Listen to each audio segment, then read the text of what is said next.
pourquoi 6 millions? Il faut aussi prendre un peu un pas de recul puis se rendre compte à quel point il y a des stupidités qui ont été faites pendant la COVID. Si on se rappelle bien, rien contre l'idée là, du panier bleu, je pense que sur papier, oui, peut-être l'idée faisait du sens, mais n'importe qui est dans le commerce électronique le savait dès le jour 1 que ça allait pas fonctionner pour un paquet de raisons qui peuvent être expliquées. Ça a été fait sur des coups de tête, mais des coups de tête que le gouvernement peut se permettre de perdre beaucoup d'argent. Tu sais, si on se met vraiment dans la tête d'un entrepreneur, un entrepreneur pourrait jamais faire des coups de tête de la sorte. Il faut vraiment avoir un chèque en blanc pour se dire on fait ces actions-là sans nécessairement avoir de responsabilité à des actionnaires ou à des investisseurs qui auraient cru en nous. Ici, littéralement, ils faisaient ce qu'ils voulaient.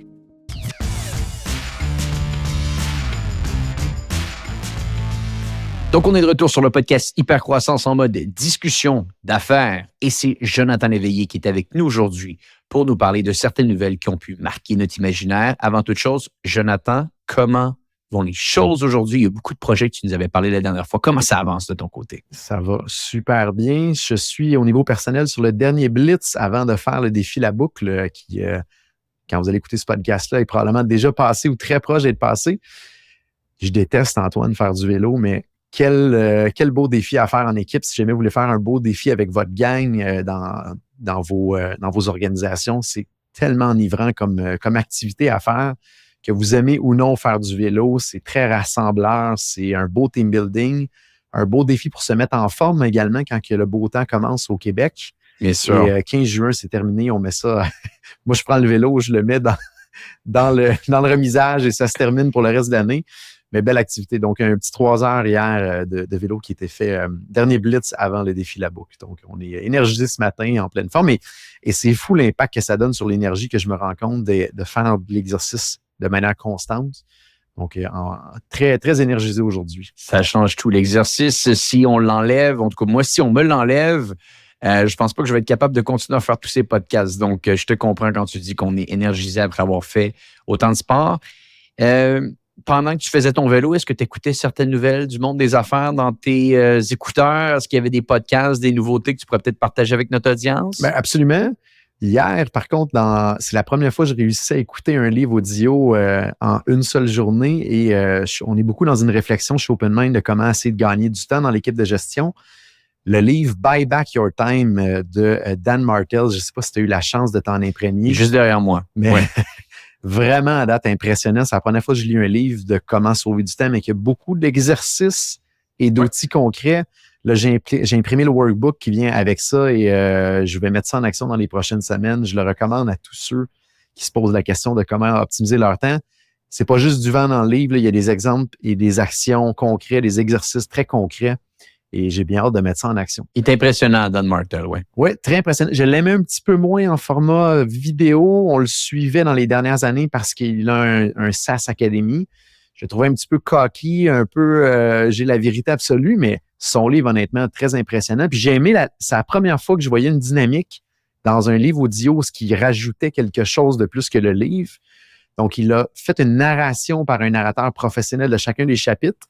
Et à la fin du chapitre, lui, il embarque quelques minutes avec une énergie incroyable pour venir rajouter des golden nuggets, puis venir résumer les concepts de comment il l'applique dans son quotidien.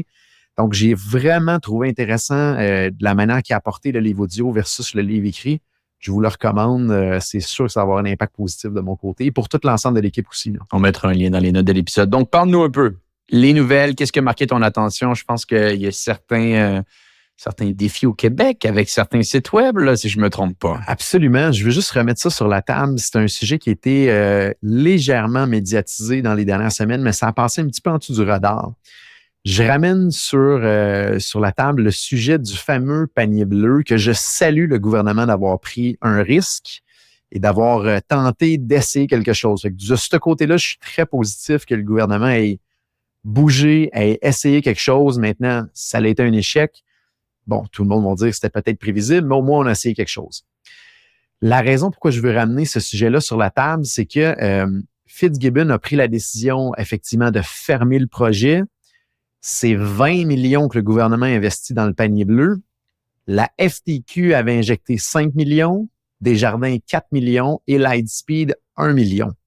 Donc, on parle à peu près de 30 millions total, plusieurs actionnaires dans le groupe. Et là, le gouvernement a dit, c'est beau, on ferme tout ça, mais Pour fermer, c'est seulement le gouvernement qui paye de ce qu'on peut voir. Et c'est le montant, moi, qui me dérange. C'est la raison pourquoi je vais amener ça sur la table aujourd'hui. Pour fermer le panier bleu, c'est 6 millions de dollars qu'il prévoit pour le fermer. Et ça, dans ma tête d'entrepreneur qui est en technologie, qui développe des plateformes, mais qui a vu les coûts que ça peut prendre pour développer et qui a vu des coûts pour fermer, Antoine, j'arrive pas à comprendre comment ça, que ça coûte aussi cher à fermer le panier bleu et surtout qu'aucun autre actionnaire du panier bleu a été demandé à participer, à partager cette fameuse facture-là. Si on analyse un peu 6 millions, pardonne-moi, à donner, combien il y avait d'employés dans le panier bleu? 50 employés? J'ai vu certains chiffres qui variaient entre 20 à 30 employés environ. 20 à 30 employés. Donc, 20 à 30 employés, tu as peut-être des primes de départ, ou pas nécessairement des primes, mais ce qu'on appelle en anglais des severance packages, qui vont peut-être couvrir 2 à 3 mois de salaire. 2 à 3 mois de salaire d'un salaire de 60 à 100 000 $ par l'année. Si on divise par 4, ça fait quoi? À peu près 500 000. À peu près 500 000 pour toutes les gens que tu as calculé avec le nombre de personnes. Donc, peut-être qu'il y a 500 000 qui vont là. Le reste, c'est sûr que est-ce qu'il y a des loyers? Est-ce que c'est difficile à trouver? Mettons 50 000 de loyer. 50 000 de loyer. Après ça, mettons 100 000 de serveurs qui avaient peut-être des contrats avec les Azure de ce monde ou Google Cloud ou peu importe, ou AWS. Qu'est-ce qui reste après? C'est ça que j'arrive pas à comprendre et que moi, j'espère qu'il y a quelqu'un qui éventuellement va demander avec la règle sur l'accès à l'information de voir ce qui se passe en arrière de tout ça. C'est des gens qui nous écoutent, qui ont plus d'informations. Je serais vraiment curieux d'entamer une discussion là-dessus. Quel était le modèle d'affaires? Dans le sens, est-ce que le panier bleu achetait directement aux commerçants et par la suite revendait aux consommateurs ou il était simplement un intermédiaire? De ce que je comprenais, c'est un équivalent d'Amazon. Initialement, c'était seulement d'être un catalogue en ligne, ce qui faisait pas de sens parce que qui allait aller sur un catalogue sans pouvoir acheter directement en ligne? Et la dernière phase qu'ils ont bougé, c'était d'être capable d'être un peu comme l'Amazon, donc d'être un peu la plateforme en ligne qui permettait de passer la commande et de gérer après ça la distribution. Est-ce qu'ils avaient investi dans un centre de distribution? Je ne pense pas, mais c'est peut-être ça qui fait ce prix-là. Mais quand même, c'est hallucinant le montant. Je me répète, par contre, je salue la décision, par contre, d'avoir tenté de prendre un risque du gouvernement et je salue également la décision de ne pas avoir gardé le zombie en vie pendant 20 ans. Donc, ces deux décisions-là sont extrêmement, de mon côté à moi, positives. Par contre, pourquoi 6 millions? Pourquoi 6 millions? Puis il faut aussi prendre un pas de recul puis se rendre compte à quel point il y a des stupidités qui ont été faites pendant la COVID. Si on se rappelle bien, rien contre l'idée là, du panier bleu, je pense que sur papier, oui, peut-être l'idée faisait du sens, mais n'importe qui est dans le commerce électronique, dont moi, le savait dès le jour 1 que ça n'allait pas fonctionner pour un paquet de raisons qui peuvent être expliquées. Mais c'est juste de se dire, si on se rappelle bien, le panier bleu a été lancé, si ma mémoire est bonne, dans la première ou la deuxième semaine après le COVID, il y avait eu une grosse annonce. Pierre Fitzgibbon est arrivé avec François Legault, on va acheter local, tout va être avec le panier bleu, mais on ne pourra pas acheter en ligne. Il manque des fois un petit peu de réflexion et on veut uniquement se faire du capital politique. Et finalement, le capital politique, peut-être que tu en as eu à ce moment-là, mais 4 ans plus tard, tu perds 26 millions. 25 millions, je ne sais plus exactement le chiffre exact, c'est peut-être même encore plus que ça. C'est assez... ça a été fait sur des coups de tête, mais des coups de tête que le gouvernement peut se permettre de perdre beaucoup d'argent. Tu sais, si on se met vraiment dans la tête d'un entrepreneur, un entrepreneur ne pourrait jamais faire des coups de tête de la sorte. Il faut vraiment avoir un chèque en blanc pour se dire on fait ces actions-là et on refait ces actions-là et on refait ces actions-là sans nécessairement avoir de responsabilité. À des actionnaires ou à des investisseurs qui auraient cru en nous ici, littéralement, ils faisaient ce qu'ils voulaient. C'est assez choquant, quasiment, quand tu regardes tout ça, parce que c'est vrai, le 6 millions, il y a peut-être de l'inventaire, il y a peut-être des choses qui nous manquent ici dans l'analyse, mais ça s'en va où?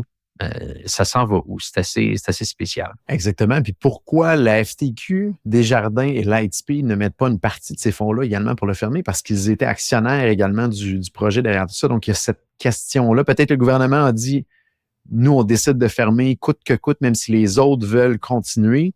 Et ça coûte peut-être moins cher au gouvernement. Ben, regarde, on l'a ici. L'argent servira notamment à payer les indemnités de départ des 39 personnes. On l'a couvert. Rembourser les commandes non livrées et à payer les fournisseurs notamment. Le gouvernement est le seul des actionnaires avancés des fonds pour assurer cette fermeture ordonnée. Mais théoriquement, si on regarde bien, il y a 3 catégories seulement. Les indemnités de 39 personnes, on l'a calculé, 3 mois peut-être qu'ils mettent 6 mois à voir, rembourser les commandes non livrées et payer les fournisseurs. Les fournisseurs, je veux dire, te payer le site web une fois. Et les commandes non livrées, on s'entend qu'il n'y avait probablement pas grand commande qui se passait sur le site, donc c'est curieux. On travaille avec des boutiques en ligne à longueur d'année depuis 10 ans maintenant chez G7. Les fournisseurs, t'en as pas pour 6 millions à payer quand tu fermes ton entreprise. Bref, effectivement, c'est quand même un point d'interrogation qui vaut la peine d'être levé puis qui vaut la peine de poser la question parce qu'on dirait que c'est vrai que c'est passé sous le radar, si je reprends un petit peu ton point. On dirait qu'on a plus mis de l'avant la fermeture d'un projet qui, on savait, n'allait pas fonctionner et on ne parle pas du 6 millions qui est injecté dans l'entreprise pour sa fermeture. Et ça nous a tous coûté, si on relativise ça à la quantité de gens au Québec, 3,25 chaque pour l'aventure du panier bleu. Donc voilà. Bon, première nouvelle cocasse. Prochaine nouvelle, je voulais amener, il y a un mouvement qui est en train de se passer aux États-Unis qui risque d'être répliqué au Canada, qui va changer un peu le visage de comment on fait notre épicerie. Donc, au Canada, présentement, la majorité des gens vont faire leur épicerie physiquement dans les magasins IGA, Métro et compagnie. Les formules de commande en ligne commencent à être intéressantes. Je ne sais pas si toi, malgré que tu es en Europe, Antoine, mais je vois des gens ici au Québec qui commencent à commander sur les sites en ligne des grandes épiceries. Ça commence à être de plus en plus fluide. Mais là, il y a un énorme trouble-fête qui rentre dans la partie aux États-Unis, dans cet échiquier-là, qui va être probablement répercuté au Canada. Et c'est nul autre que Amazon. Donc, si on recule il y a plusieurs années, Amazon a fait l'acquisition d'une des plus grosses chaînes d'alimentation des États-Unis et ils n'ont pas fait grand-chose en cours de route avec ça, ou du moins l'intégration dans leur modèle d'affaires plus traditionnel était plus ou moins évidente, mais ça allait toujours avec une réflexion qu'éventuellement, ils allaient marier un petit peu la capacité de livraison d'Amazon avec le domaine alimentaire. Et là, c'est ce qui arrive aux États-Unis. Amazon a lancé son service de livraison à domicile dans 3500 villes simultanément. Puis si on pourrait y revenir, parce que moi, je trouve ça hallucinant, un lancement aussi gros que ça. 10 $ par mois pour les membres d'Amazon Prime et livraison illimitée pour toute commande au-delà de 35 $. Et là, 35 $, c'est pas grand-chose parce qu'on commande aujourd'hui un béni, ça coûte 30-35 $ quasiment. Donc, c'est pratiquement n'importe quoi que tu veux à l'épicerie. Tu peux te le faire livrer dans un très, très court délai et ça l'arrive chez vous. Merci, bonsoir. Donc, 10 $ par mois pour avoir accès à pratiquement tout ce qu'il y a à l'épicerie, livré à sa porte. Je pense que ça va vraiment causer un chaos un petit peu aux États-Unis sur les épiciers qui sont plus traditionnels. Ça va accélérer le côté numérique aussi ou de fluidisation de leur système numérique. Et je pense qu'il va y avoir des impacts au Canada par rapport à ça, ils vont s'activer à rendre les plateformes meilleures. Et Amazon va finir par arriver également au Canada là-dessus. Donc, on va changer un petit peu, je pense, nos habitudes dans les prochains mois. Là. Tant aussi longtemps qu'on ne crée pas l'épicerie bleue. OK? Je pense qu'on a eu la leçon une fois, là, un mastodonte qui arrive et qui est capable, en un claquement de doigts, bon, là, je force le trait, bien entendu, on sait que c'est un projet qui est travaillé depuis longtemps, mais qui peut lancer simultanément 3500 villes, où est-ce que pour 35 $ tu te fais livrer ta nourriture quasiment instantanément. Tu ne compétitionnes pas contre un joueur de la sorte, s'il vous plaît. C'est-à-dire que c'est ce qu'on voit quand plus que tu es gros. Et à un moment donné, tu as tellement de pouvoir, tu as tellement de distribution que tu es capable de te permettre ça. Puis, si on veut comprendre vraiment d'où provient la réflexion d'Amazon de se lancer dans le domaine alimentaire, je vous invite à aller lire le livre Amazon Unbound, qui encore à ce jour est un des meilleurs livres que j'ai lus. Tout part de réflexion que Jeff Bezos avait, qui était orienté sur les catégories de vente en ligne dans lesquelles les consommateurs en général allaient consommer le plus. Donc, on le s'entend, qu'est-ce qu'on va consommer le plus dans la vie de tous les jours? Bien entendu, la bouffe, la nourriture. Et bien entendu, il y avait un début à ce moment-là, on parle de 2017, si ma mémoire est bonne, l'acquisition de Whole Foods, qui était une acquisition de plusieurs dizaines de milliards de dollars. Il y avait un début de livraison à domicile, mais bien entendu, on n'avait même pas encore atteint ce que c'est aujourd'hui. Et encore moins ce que ce sera dans 5-10 ans. Mais Jeff Bezos et l'équipe de direction à ce moment-là avaient vraiment été capables d'entourer ce levier-là, inexistant encore chez Amazon, et l'acquisition était très, très stratégique. Et soyons honnêtes, s'ils sont capables d'intégrer ça, et Jonathan, je ne sais pas si tu utilises Prime. Moi, je l'utilise. Prime est fait pour te rendre accro à la commande en ligne. Parce qu'à chaque commande que tu as, elle est toujours en avance, elle est toujours au bon moment, etc. Donc, si on est capable de faire en sorte que maintenant, c'est plus simplement tout ce qu'on peut acheter sur Amazon qui est livré aussi rapidement, mais la bouffe, imaginez juste les collatéraux positifs qui vont se passer sur toutes les autres choses que vous allez utiliser chez Amazon. Parce que là, l'application, vous allez l'utiliser encore plus souvent. Donc, même si c'est pas, et je serais même pas surpris que, ultimement, on se rende compte de ça dans une révélation stratégique de l'équipe de direction qu'Amazon, que ce volet-là a été lancé à perte pour des raisons évidentes parce qu'ils avaient calculé les collatéraux positifs qui se feraient derrière sur leur fameux flywheel d'accélération. Pour eux, ils peuvent se le permettre. Ils peuvent se le permettre et je suis convaincu que ça va avoir des répercussions assez impressionnantes. Comme ils ont fait avec Prime Video, comme ils ont fait en se lançant dans le sport, c'est des mastodontes. Tu ne veux pas jouer contre eux.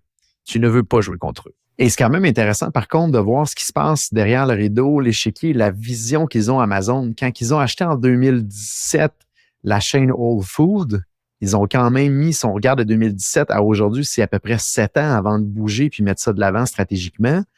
Ils avaient une vision de révolutionner le domaine en réussissant à permettre aux gens de rentrer dans le magasin et de sortir sans avoir à passer par les caisses.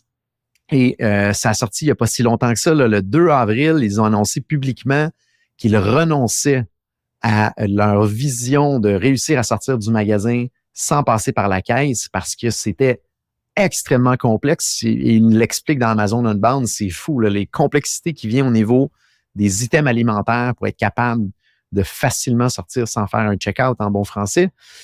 Ils ont bougé vers le système Dash Carts. Donc, maintenant, c'est un gros panier électronique et tout ce qu'on met dans le panier est scanné quand ça rentre dans le panier. Donc, c'est une nouvelle vision de réussir à révolutionner un petit peu la manière qu'on fait l'épicerie. Après ça, ils l'amènent avec le format en ligne qu'on peut, de manière pratiquement illimitée, se faire livrer à la maison. Mais une des vraies raisons en arrière pourquoi Amazon a bougé, c'est Instacart. Donc, une des raisons de ce mouvement-là, c'est de tenter de bloquer un des grands compétiteurs qui est en train de bouger dans le marché aux États-Unis, qui est Instacart, qui lui-même est en train de développer toute sa chaîne de logistique pour être capable de livrer à la maison. Et ça, c'est simplement un mouvement défensif, je pense, de la part d'Amazon pour essayer de bloquer ce grand rival-là qui peut lui faire perdre des parts de marché. Une question offensive aussi de réussir, comme tu dis, d'amener encore plus de gens dans le pipeline de Amazon Prime, mais il se passe d'autres choses en arrière qui sont intéressantes à voir. Donc, un recul au niveau de la vision de révolutionner le marché sur un des piliers, mais de l'autre côté, ils avancent. Et il y a également un mouvement défensif pour bloquer la compétition. Et pour ceux qui ne sont pas déjà avec Amazon Prime, honnêtement, moi, ça a changé ma vie, Antoine. Petite anecdote, je reste dans un bloc à condo et j'ai pas la chance beaucoup de voir mes voisins parce que j'arrive tard, je pars très tôt le matin. Et là, la gang du bloc ont décidé de faire une soirée réunion de voisins pour que les gens se connaissent et j'ai pas pu y aller parce que j'avais un rendez-vous, mais j'ai passé par l'entrée où ce que tout le monde était, puis en passant, ils m'ont dit « C'est-tu toi, Jonathan Amazon? »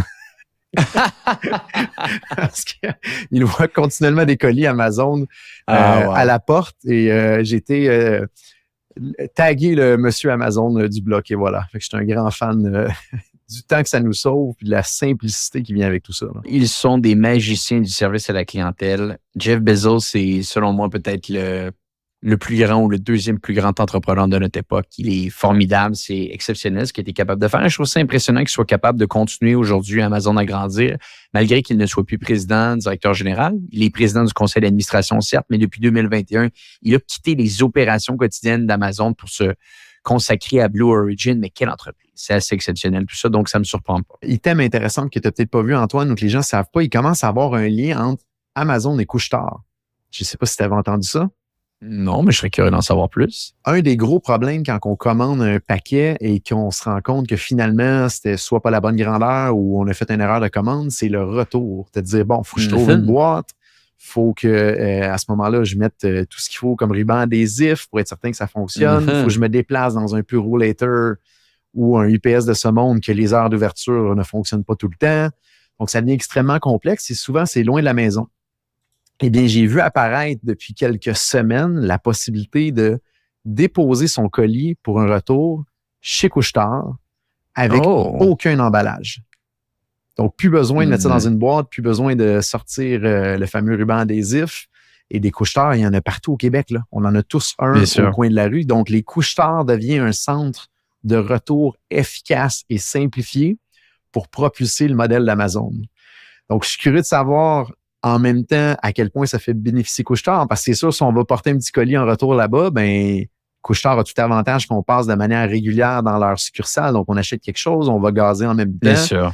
Donc, il y a un mariage des deux modèles d'affaires, à savoir à quel point que Couche-Tard charge ce système-là à Amazon ou si c'est gratuit.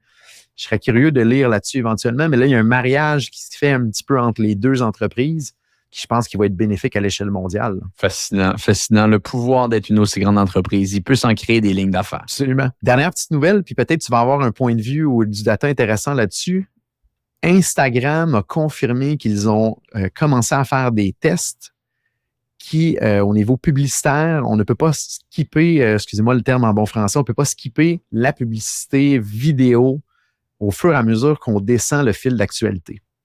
Et là, la raison pourquoi je voulais parler de ça aujourd'hui, c'est que si on recule il y a 20-30 ans avec la télévision traditionnelle, le modèle d'affaires, c'était ça. C'est on avait du contenu pertinent qu'on voulait regarder et à un moment donné, à un moment qu'on ne décidait pas, il y a un fil publicitaire qui apparaissait et on était forcé en termes de temps à passer à travers ce terme publicitaire-là.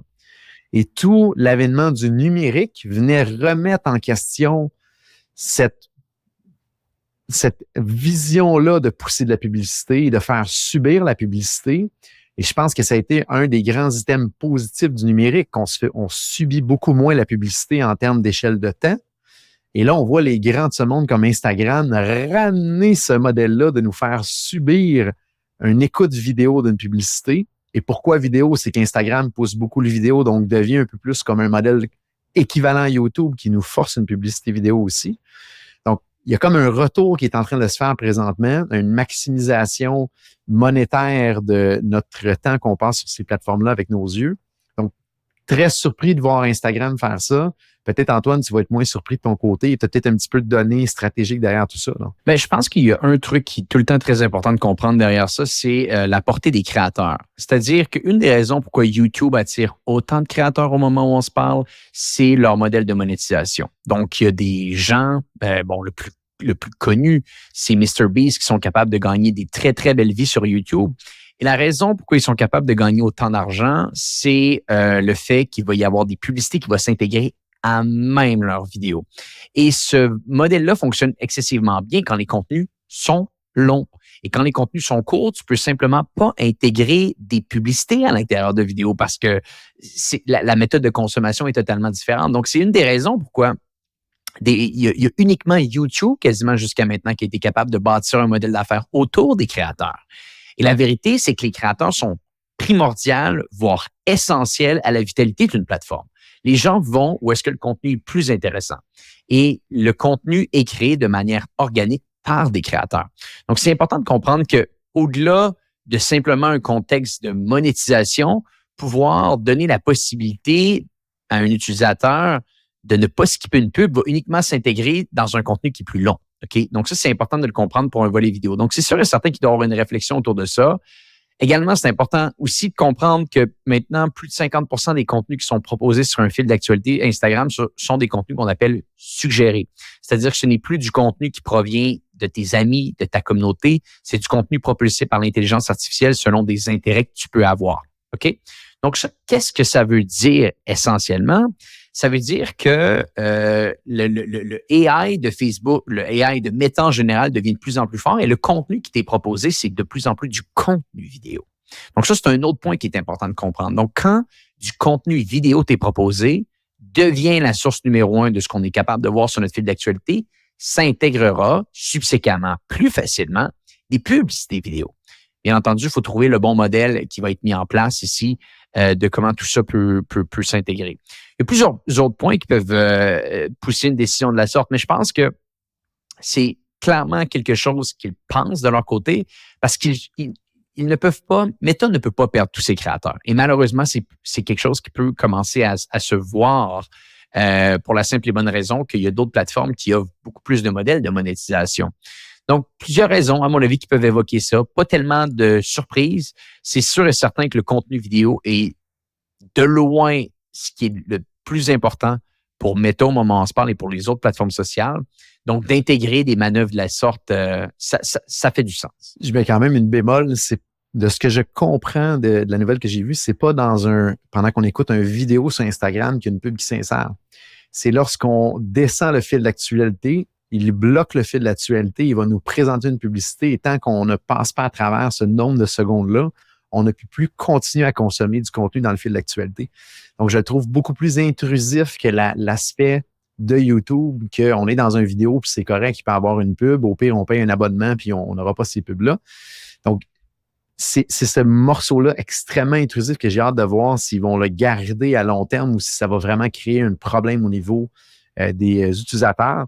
Je ne sais pas si toi, de ton côté, tu as vu une différence au niveau de la plateforme Facebook, mais de mon côté, là, depuis 2 mois, là, ce n'est que des publicités. 1 bloc sur 3 dans mon fil d'actualité est une publicité. Je ne sais pas si mon persona est fait que je suis plus ciblé au niveau publicitaire, mais honnêtement, très souvent, je descends mon fil d'actualité puis je suis là, j'en ai trop, là, je quitte. Ben, habituellement, c'est plus sur une dynamique de 1 sur 4. Mais c'est vrai qu'ils ont augmenté parce que de toute façon, il n'y a plus d'espace vraiment sur les fils d'actualité. Ils cherchent de l'espace pour faire de la pub.